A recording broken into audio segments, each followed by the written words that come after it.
The Honest Money podcast is brought to you by Prescient Investment Management. We consider everything to give you the advantage. It's the future of investing. Prescient Investment Management is an authorized FSP. Welcome to Honest Money. I'm Warren and he's Pieter Villiers from Money Marks. Thanks so much for joining us again. Before we kick off, we just want to say thank you, Sealand, for keeping us warm. We're recording in winter and it's definitely fresh outside. So we're enjoying the kit. Thank you.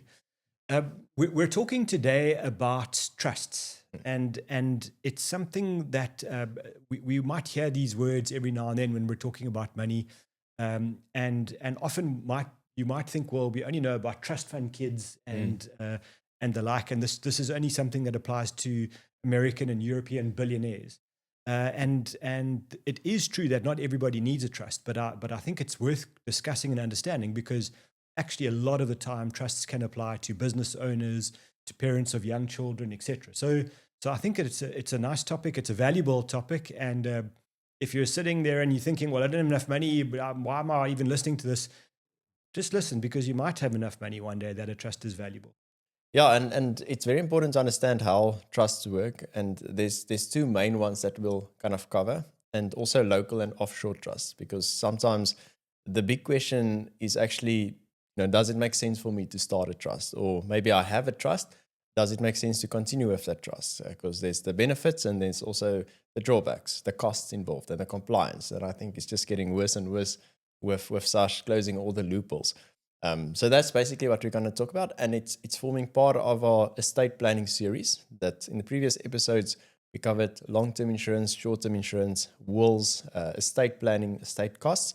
Today, we're talking about trusts, and in the next episode, we're going to cover marriage contracts. And all of these form part of a financial plan when we do financial planning and estate planning specifically. Well recovered, Peter. I forgot about that completely, about our series, and that's true, yeah. So let's maybe start. I think I want to just say right off that trusts are not designed just to avoid tax. I think a lot of people think that I must just set up a trust and I'll never pay tax and can save either income tax or capital gains tax or estate duty or something like that. If that's the reason you want to start a trust, you need to do something else. The primary purpose of a trust is to move money from one generation to the next. Everything else after that is secondary.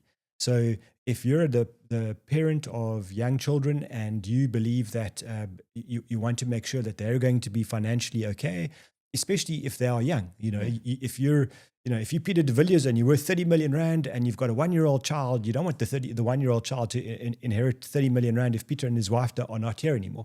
So what you want to do is you want to make sure that the money is there for their benefit.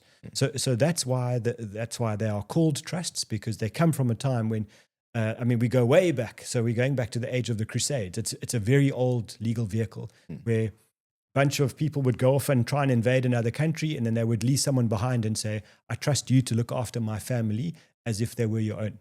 And that's really today what a trust is. And so, yes, it's a legal vehicle, and there are a whole lot of rules and laws around it, but primarily it's there to make sure that your assets can move to the next generation and potentially the generations thereafter. And for me, often that's where the whole thing goes wrong, is right at the start. You sit down with somebody and they say, I don't want to pay tax. Can we start a trust? And already before they've even gone, they might be driving from Cape Town to Joburg, but all they've done is they've turned left into the sea. And they're not going to get anywhere.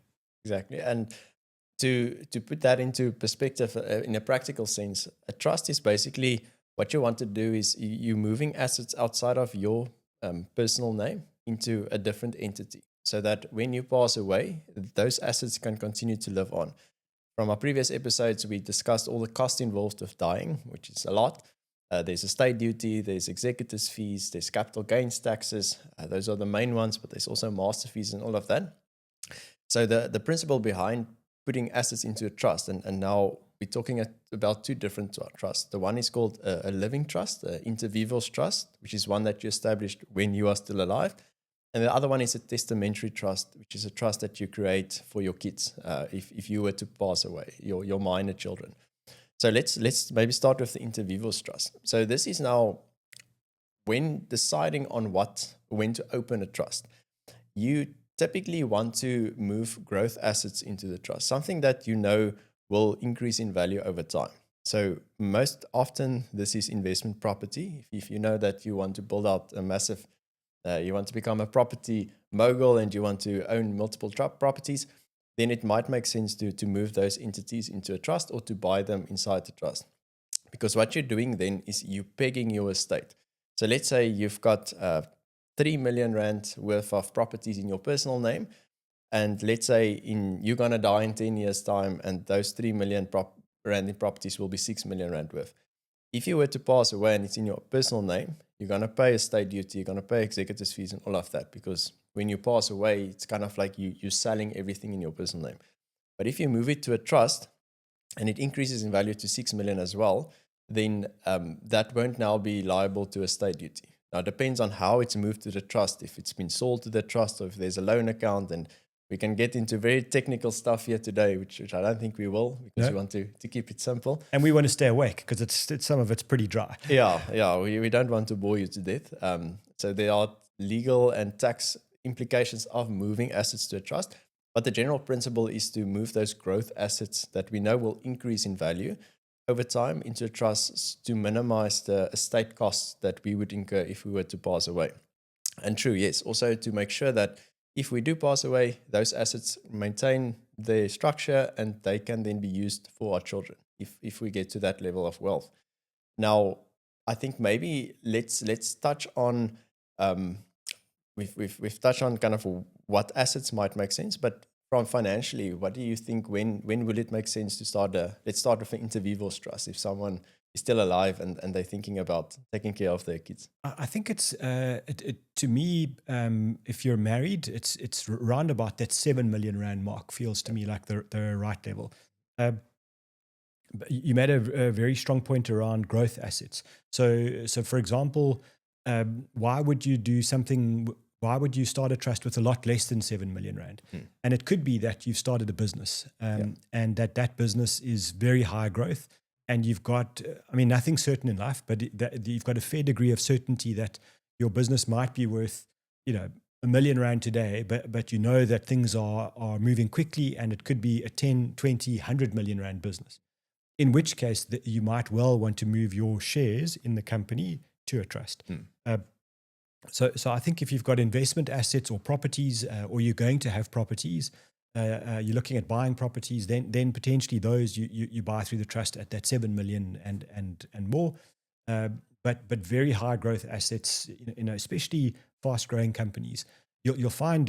It's no point in putting your brand new company in there because we don't know that it will exist. I know we all believe our companies will all be a tremendous success, but when you know that it's gone from an idea to being a viable business to a high growth business as quickly as you can, you lock that into the trust. So I think that's a decent number. And maybe just to add, often families will have, let's say, a sentimental holiday house, that no one's ever going to sell, and so it might not be a growth asset, but what you know is that the likelihood is that your children will want to at least go on holiday there, or there's a family farm, and so it's those kinds of assets where you might just say, we're not as worried about preventing capital gains tax or estate duty or something. What we want to do is make sure that it goes for future generations.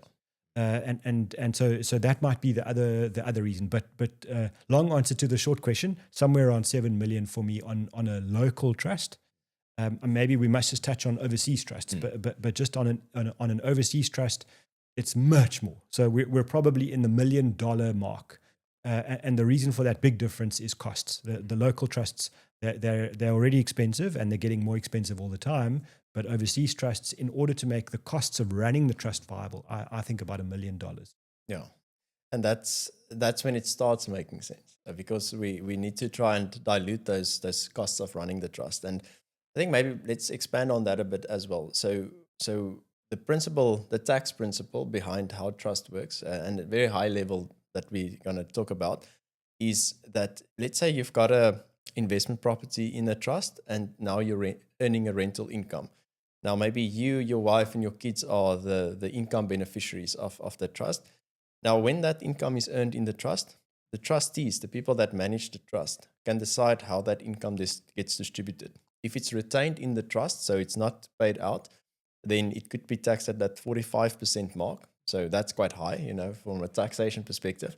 But it can also be distributed to the beneficiaries, and then it will be taxed according to your marginal tax rate, as if you were to earn it in your personal name.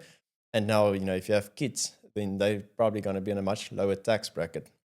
Now, caveat to this, it depends on how that property landed in the trust and whether it's still on a loan account, because there are some loopholes that SARS closed to avoid that income splitting mechanism that you try to avoid tax. But it does make sense then if you have different beneficiaries to actually reduce the taxable income. But yes, I absolutely agree. It should never be the primary focus for establishing a trust, because you're probably going to get a surprise that you might pay more taxes than you thought, and the cost will probably also be quite high.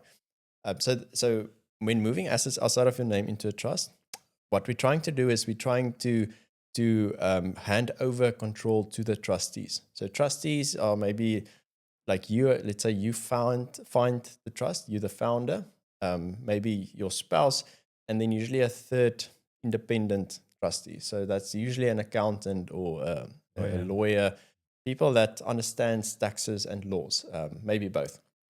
And what's important here is when you open a trust and you move assets, you're not in control of those assets anymore. If you're going to still want to be in control, then that trust will not be valid, and that will have a massive tax implication. So when you have those properties that you move into the trust, you need to be happy with the idea that you won't have full 100% say on what happens to those properties. You're going to have trustees that amongst themselves need to decide how those assets are distributed. So that's like very high level how the taxation works. In terms of costs, apart from taxes, what other costs do people need to be aware of? Just moving, let's say, a physical property, moving a physical property into a trust. You're going from owning the property in your name to now owning the property in the name of a trust. So that's the sale of a property. Yeah. So there could be transfer duties. It's going to be expensive, whatever you do. So just knowing that if you put the money into the trust and you're not donating it, the other thing that's going to happen is you're going to have to lend the money to the trust, and you have to earn an interest rate from that trust. The trust, from a legal point of view, you are liable for the interest on that. So understanding that there's an interest cost, and then the actual costs of at the master's office, I can't even remember what they are, but those are not expensive, for setting up the trust. What is expensive is you're going to pay. If you have a proper trust, and you really should have a proper trust if you're going to do this, you're going to pay either a law firm or lawyer or an accountant. My preference generally is the lawyers to create a legal document, which is called a trust deed. And they're going to charge you to create that. And that's an important document, because if you're not around one day, they're going to look at that. The trustees are going to look at that and say, this is the purpose of the trust. This gives us the main rules of how we're going to settle money or pay or look after beneficiaries, etc. And the trust deed becomes like the Constitution. You can't attack the Constitution. You have to interpret it and act within that. So they're going to charge you to create the trust. And then on an ongoing basis, it used to be that you would just pay the trustees a little bit of money just for the meeting. But more and more now what's happening is that because the legal onus on trustees is so high, that you're finding more and more trustees are saying, no, I'm not going to charge you for a meeting. I'm actually going to charge you a monthly retainer.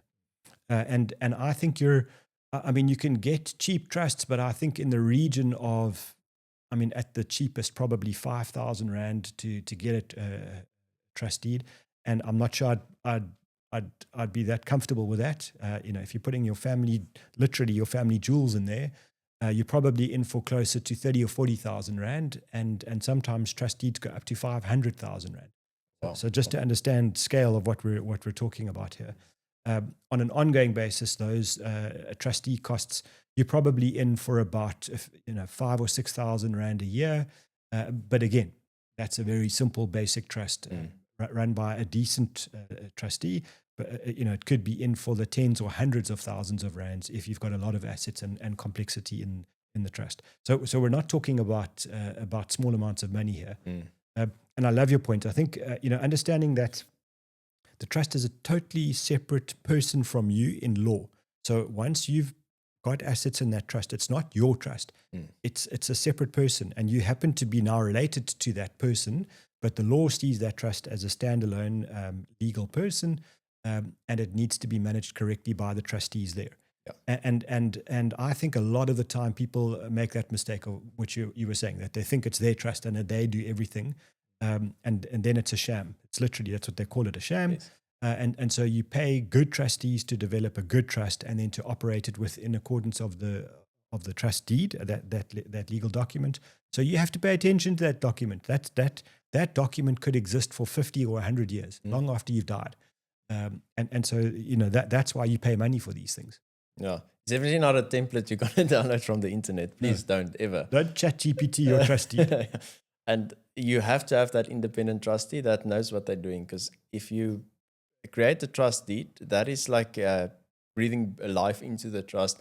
And there are very specific clauses that you need to include to make sure that this trust deed will be valid when disputes come in the future. And there's a lot of rules around it, and we're not going to go into detail today around the trustees and the beneficiaries and all of that, but it needs to be worded correctly, and you need to use someone professionally, and you need to pay them that fee to make sure that it is intended for the purpose that you want it to. You're going to want to interfere with everything and want to retain control. It's you wasting your time, you're wasting your money, because from a taxation perspective, when you pass away, SARS might see that as a sham trust, or alter ego trust is the other name they sometimes use. And then those assets could be in your name again, and you could be taxed on that. So be very careful of that, and make sure that you are still may have a say, but you can't dictate what happens to those assets. That's very, very important, and don't overstep on that line. Yeah, don't be a dictator. It's bad for Trump and it's bad for us. Yeah, it's generally never a good idea. So that's when you're alive. So you know, maybe you've built that level of wealth where you're at the 7 million mark, and you want to preserve. Either want to preserve assets for your family, or you want to maybe make sure that if you put growth assets in there that you know is going to accelerate in value, building a rental property portfolio, businesses, sometimes even investment shares could also go into trust. But let's talk maybe about testamentary trust. So we touched on this with our video on wills. You were to pass away, you and your wife or your spouse, then you can either tell what you should be saying is you want to open a testamentary trust for your kids. Otherwise, the money that you intended to leave for them will go to the Guardians Fund, which is in the government, and a route that you rather not want to go down. So maybe to explain kind of what a testamentary trust is, and how that's maybe different to a like inter vivos trust. Yeah, so testamentary trust is a very efficient vehicle for parents of young children who don't have, let's say, that 7 million of minimum assets, or not high growth assets, etc. So it doesn't exist. It's just a piece of paper which is part of your will. It's there, and it becomes alive on your death. So and most of the time it won't just be one, have to be both parents or both spouses or whatever the deal is. On the death of both of us, or within 30 days, this thing becomes alive. And then I'm going to say it because it's obvious, but obviously you're not around. So now you've got 3 trustees that you've either nominated in your will, or you've nominated a law firm that's going to settle the trust and become the trustees. And inside your will, you've also said, this is what I would like to happen. So I would like my children to be able to be educated and have enough money to have a decent lifestyle. And we're going to use the guardians of the children to kind of give them money on a monthly basis to do all this stuff. And then when my children turn 21, 25, 30, or whatever it is, that the trust can potentially pay out some or all of the money, or the children can decide what they want to do. So, in its very simplest form, that's what a testamentary trust is.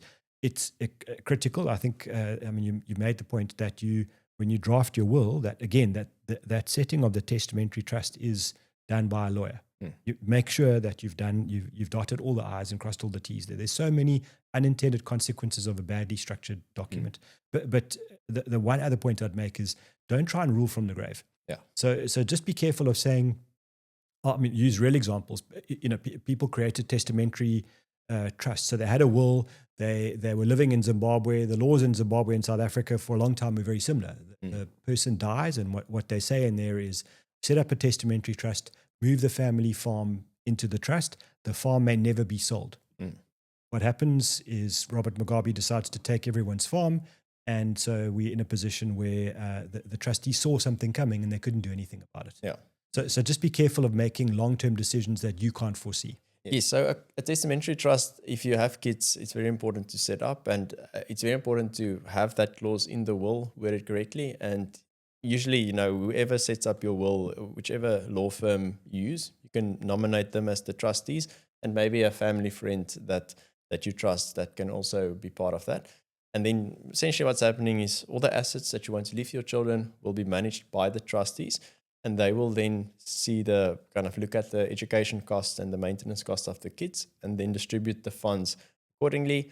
And then you can also mention in the will, at this specific age, at the age of 23 or 25, this trust should stop. It should stop to exist, cease to exist.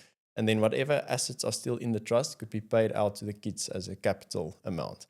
Now, that's also quite an important point to make, because if you vest the assets in the kids' name, then at the age of 18, they have legal rights to take that money.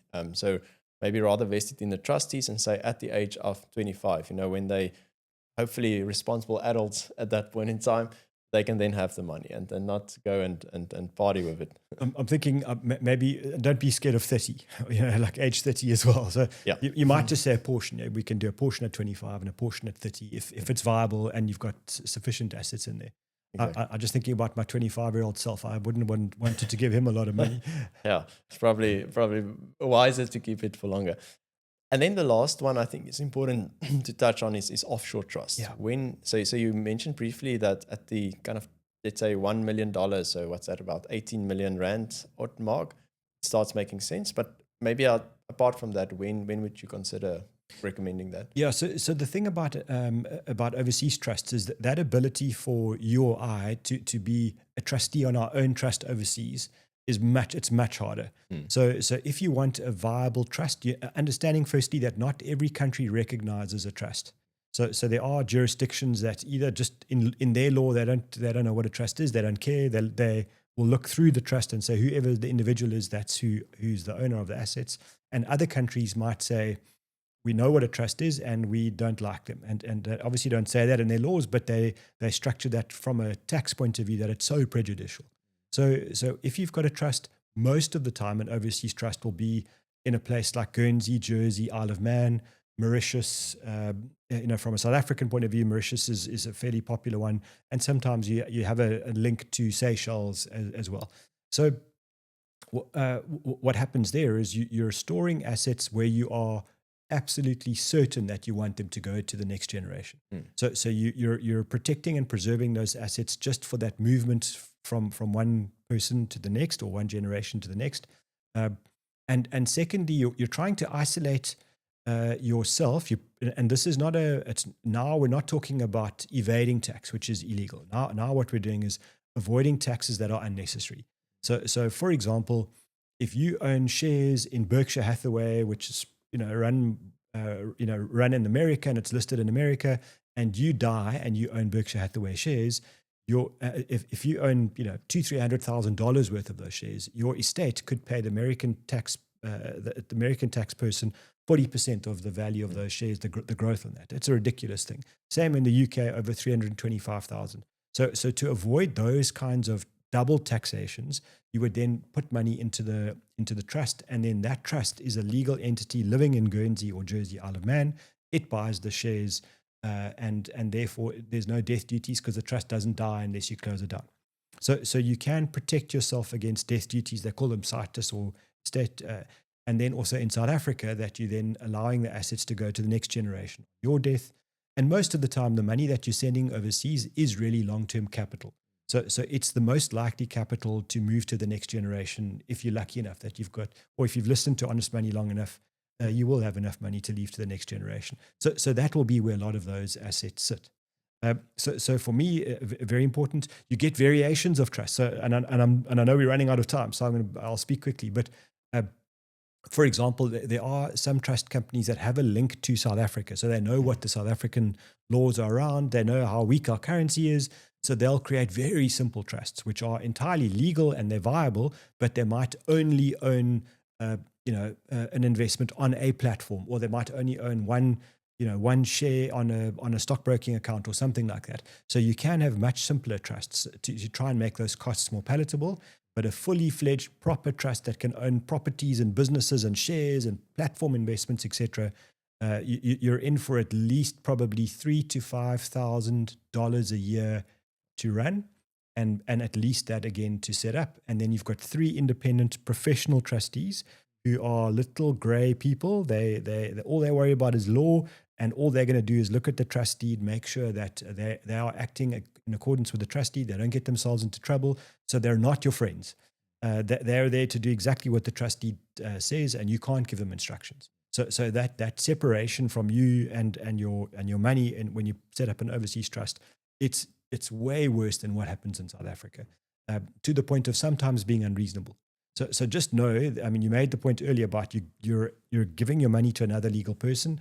In an overseas setup, it's one step further, because they literally sit thousands of kilometers away on a very cold, frosty island, and they're not there to do what you wanted. They do what the trust deed says. Yes. Yeah, so that's kind of wrapping up the episode on trust. We can probably create a whole series on trust just itself, because it gets quite. We can go quite detailed into the nitty-gritty stuff, but the high level is, if you either want to preserve your wealth for the next generation, then generally, if you reach that 7 million mark in South Africa, or let's say 18 million overseas in offshore assets, direct offshore assets or businesses, then a trust could make sense. But also, if you want to just make sure that if you and your spouse passes away, make sure your kids are fine. I think that's almost like for everyone that has kids, that's a good idea to include in the will. But obviously, always consult a legal expert on this space, as trusts are a very complicated structure as well from a taxation and a legal point of view. But hopefully the video gave you a good overview of when it might be needed and when it might make sense. And this concludes our conversation on trust. And in the next episode, we're going to talk about marriage contracts, which might not sound like such a massive topic, but it has a massive impact on your financial planning point of view that we're going to cover. Thank you for watching. Please don't forget to subscribe if you haven't already, and don't forget to comment if you want to ask us questions or you want to give us feedback.